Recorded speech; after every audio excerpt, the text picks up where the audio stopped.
Mon bouche ami, chebeche d'entrar, choubré du plateau des Miouvaza, du pays Limousine.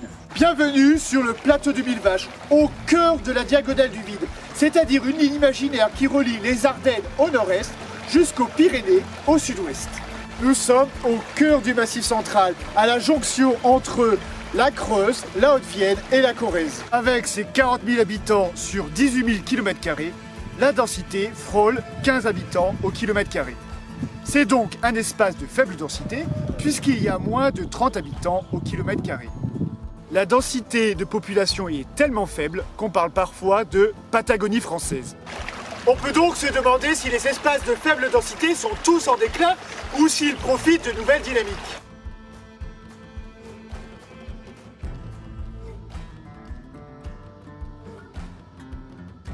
Le plateau de Mille Vaches est un espace peu peuplé en raison de nombreuses contraintes naturelles qui rendent difficiles les activités humaines. En effet, ce sont souvent des massifs montagneux. Ici, au Mont Bessou, nous sommes à 977 mètres d'altitude, sur les premiers contreforts du Massif central. Recouverts de forêts qui font obstacle au peuplement et avec un climat rigoureux, ce sont de nombreuses contraintes qui empêchent les hommes de s'installer. Peu fertile, le plateau ne permet pas la culture intensive. Autrefois recouvert de landes de bruyère, il est aujourd'hui recouvert de forêts de résineux. Sous les arbres, les petites routes tortueuses rendent la circulation difficile. La ligne ferroviaire reliant Lyon à Bordeaux a été délaissée puis abandonnée. Oubliez les aéroports, puisque les premières grandes villes sont à plus de 150 km. Il nous faut en effet 2 heures pour rejoindre Limoges à l'ouest et Clermont-Ferrand à l'est. Certains villages sont tellement mal connectés au réseau téléphonique qu'on parle de zone blanche. Face à cet isolement, les entreprises peinent à se développer, périclitent ou quittent le territoire. Depuis 1950, les jeunes actifs partent étudier et travailler en ville. C'est ce qu'on appelle l'exode rural. C'est le cas ici à Grand-Seigne, où le village a perdu 90% de sa population, passant de 500 habitants à 50 habitants en un siècle. À tel point que le hameau de Cléda, ici, s'est vidé de ses habitants et aujourd'hui inhabité. C'est le départ d'un cercle vicieux, avec d'abord la fermeture des services publics, puis des écoles, des commerces et même des cabinets médicaux. Dans certaines communes, les médecins sont si éloignés qu'on parle de désert médical. Le vieillissement de la population s'accélère alors que le service des urgences de la petite ville d'Ussel menace de fermer l'été, faute de soignants. Au final, cette région isolée, de moins en moins peuplée, est un terrain de jeu idéal pour les militaires, avec le camp de la Courtine et ses nombreuses installations. Les espaces de faible densité sont souvent propices aux activités saisonnières. Même si la production de céréales n'est pas l'activité principale dans ce territoire, l'agriculture y tient une place centrale. Le secteur secondaire peut aussi y être performant avec des industries traditionnelles qui y trouvent des salariés avec une main-d'œuvre moins chère qu'en ville. Ainsi, on trouve à Ussel une fonderie spécialisée dans l'aéronautique et une usine d'agglomérés de bois. Cependant, c'est le secteur primaire qui est le plus visible, avec d'immenses plantations de résineux exploitées par les scieries, comme celle de Saint-Angèle ou de Folla-Montagne. Les paysans se sont quant à eux spécialisés dans l'élevage de jeunes veaux, exportés pour être engraissés en Italie. Depuis 10 ans, ils peuvent aussi être engraissés dans la ferme des 1000 veaux. Mais la majorité du temps, ce sont des élevages extensifs de moutons et de vaches limousines. L'agriculture façonne les paysages.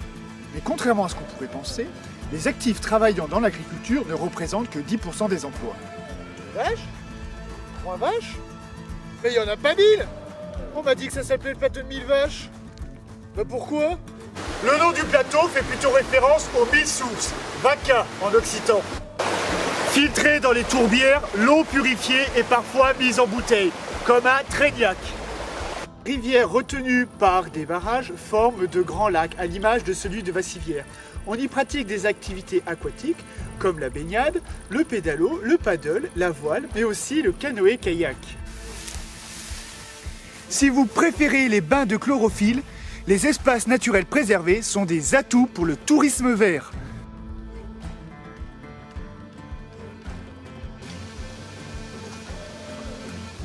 Les nombreuses rivières du plateau sont de fabuleux repères pour les pêcheurs. C'est un territoire propice aux sports de pleine nature, comme le VTT. Vous pouvez aussi opter pour la randonnée, mais aussi l'escalade et également l'observation des espèces protégées et de la biodiversité dans des sites Natura 2000.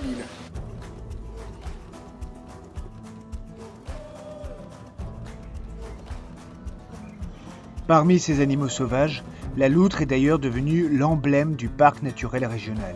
En automne, les nombreuses forêts accueillent les cueilleurs de champignons. En hiver, le climat rigoureux et les contraintes du relief deviennent des atouts pour les stations de ski.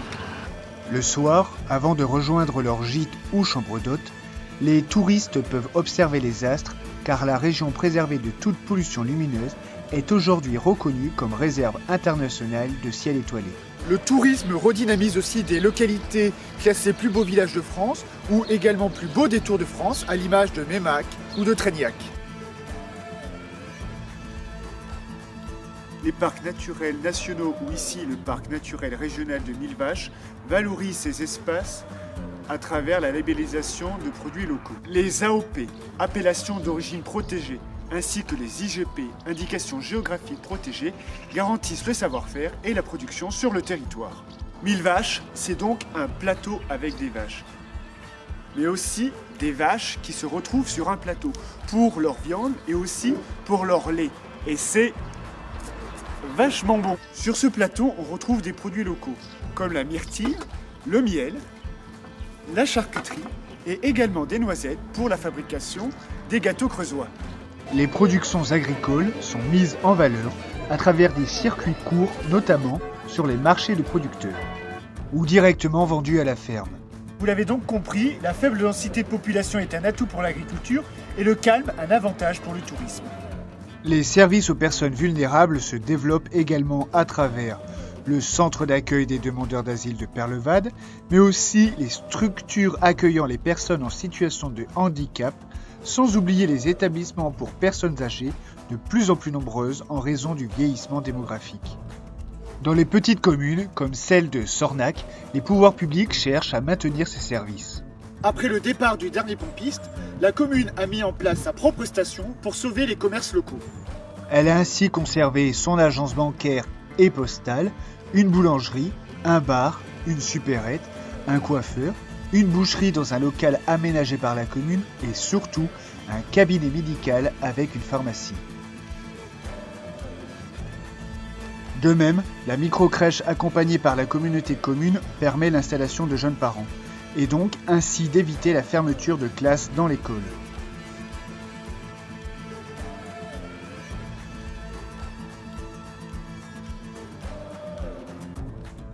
Pour désenclaver le territoire et l'ouvrir à la mondialisation, les pouvoirs publics procèdent à de grands aménagements tels l'autoroute A89. Le déploiement de la fibre et du haut débit permettent aux citadins de télétravailler depuis les campagnes. C'est génial avec le haut débit, tout va plus vite, même le débit de la parole. On peut accéder à Internet, on peut accélérer aussi les projets et aller beaucoup plus vite. Mais malheureusement, ceux qui sont venus s'installer pour s'éloigner des gens, eux, contestent cette installation et contestent la modernité avec tous ses détriments. Oh la vache! C'est vraiment du très haut débit.